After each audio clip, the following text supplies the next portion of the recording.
Greetings, Shuford family. It has been my pleasure to serve as the principal at Shuford Elementary.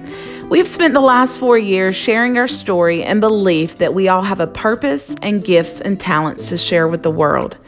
Our mantra represents how we have and continue to stand out. We've inspired greatness. We changed the game, leveled up, and demonstrated that greatness has no limits. This year, we are going to operationalize our mantra like never before. Our world has been disrupted for the last 16 months, but the beauty within this era of change is that we can turn challenges into opportunities and problems into possibilities. Last year, we demonstrated that our greatness is beyond measure, and the disruption that we endured now serves as a catalyst for change. It has propelled us to think and act differently so that we can cultivate a new and improved landscape for our school community. Now, as we reimagine education, we have to disrupt old systems and practices, demystify concepts like equity and excellence, and fulfill our promise and commitment to our community. In my last address as North Carolina Principal of the Year, I shared a few words with state leaders that referenced Dr. King's I Have a Dream speech and his fierce urgency of now. And I shared, we have made a promise to our children that we will provide a sound, basic education to each and every child. Although we are moving in the right direction, there is more work to be done. This journey is not going to be a sprint, but a marathon. However, we have to act with a sense of urgency.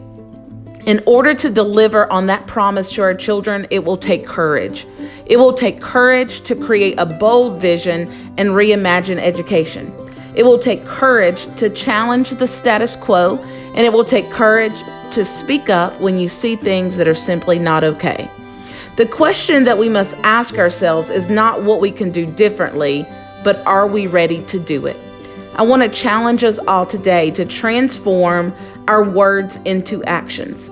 As our civil rights leaders have modeled for us, we must fight for those policies and practices that benefit all students. It is not always easy, but it is necessary. My promise to our children and our community is to prepare students not just to live in this world, but to change it. We are world changers, preparing the next generation of world changers with the potential to do the impossible. World changers position themselves to reach their personal goals, but also to make life better for others. We have to help our students acquire the knowledge, skills, and dispositions to do just that. So, how are we going to expand personalization? We are going to not only meet students' academic, social, and emotional needs, but to include the area that is least familiar, cultural responsiveness.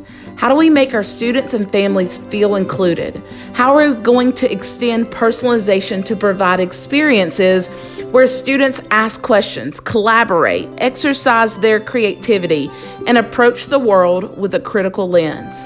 How? We're going to do it together. We're going to use our collective strength to do this work.